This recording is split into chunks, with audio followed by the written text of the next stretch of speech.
I'm telling you, what kind of world are we living in right now? It seems like everybody out there is psycho. I'm talking psycho, man. We got what's coming up is the Outlaws Clubhouse we talked about earlier about it being torched. This guy went and pleaded guilty right away, man. Now, this clubhouse was set on fire twice. This guy is the suspect in one. Well, not a suspect. He's pleaded guilty to it. But I just gotta say, man, this world is freaking crazy nowadays.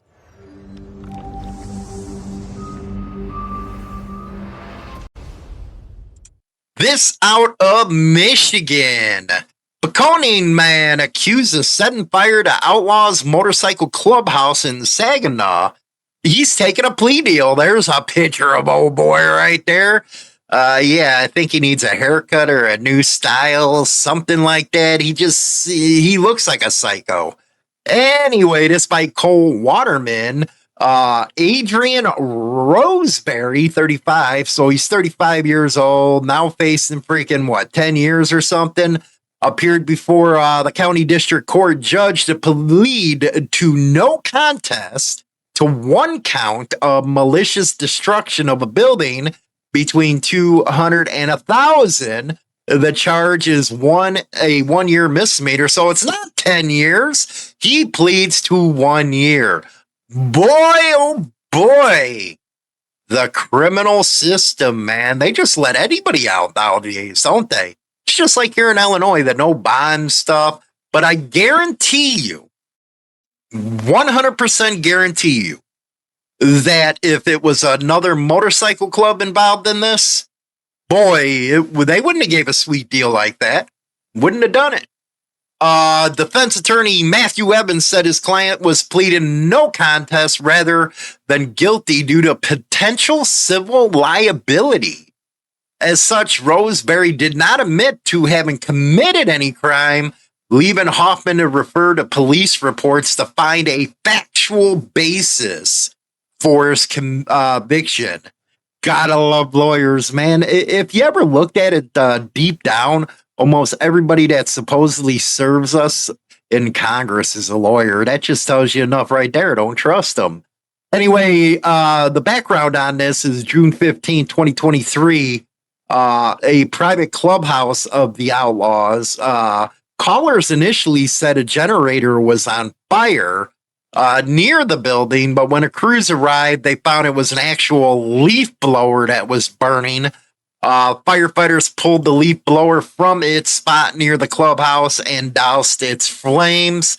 And that's when witnesses said that they saw a person pouring fluid on the clubhouse's back porch and lighting it. What the heck? Maybe his hair was tied too tight. So I don't know. There was the investigation confirmed the fire had been intentionally set. The fire did not cause much damage, which is great, because who knows if somebody was in that house living? Who knows? It could have been a disaster. I guess the Fraternal Order of the Outlaws purchased it for $35,000. So they were doing more research on the Outlaws than they were on the guy who actually did it. I see how that works. Now, there was that second fire that they were talking about, but he did not face charges on that second fire.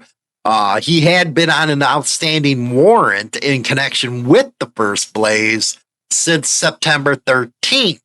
And then it goes into all the stuff that the Outlaws were about, their origin, all that stuff. You know, they always have to do that kind of stuff. But there is something else interesting we got to talk about. And this might actually help a lot of members in an MC. And it'd be interesting how this case affects Tommy O of the Outlaws, because it's similar to what they're trying to do to him. And it is the Supreme Court will hear arguments March 2nd. Remember that. in a case of the federal government's effort to prosecute a Texas man for violating a federal statute that prohibits gun possession by users of illegal drugs. This is a huge case. It's United States versus Hamani is one of 7 cases, blah, blah, blah. Here is the basics of it.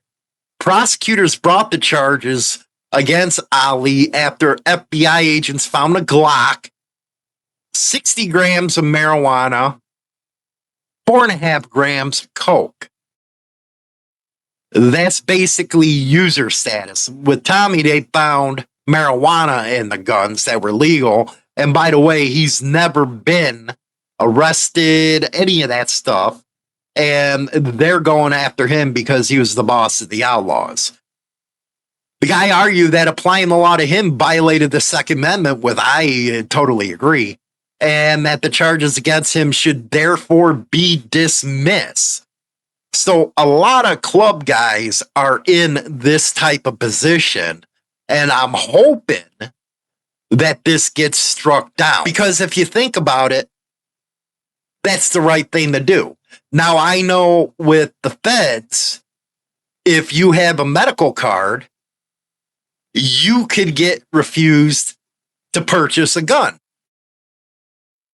So something like this, where the government can break in your home, you might have a weapon legally, but because they found marijuana or something like that, they can charge you with a felony and take away your damn rights.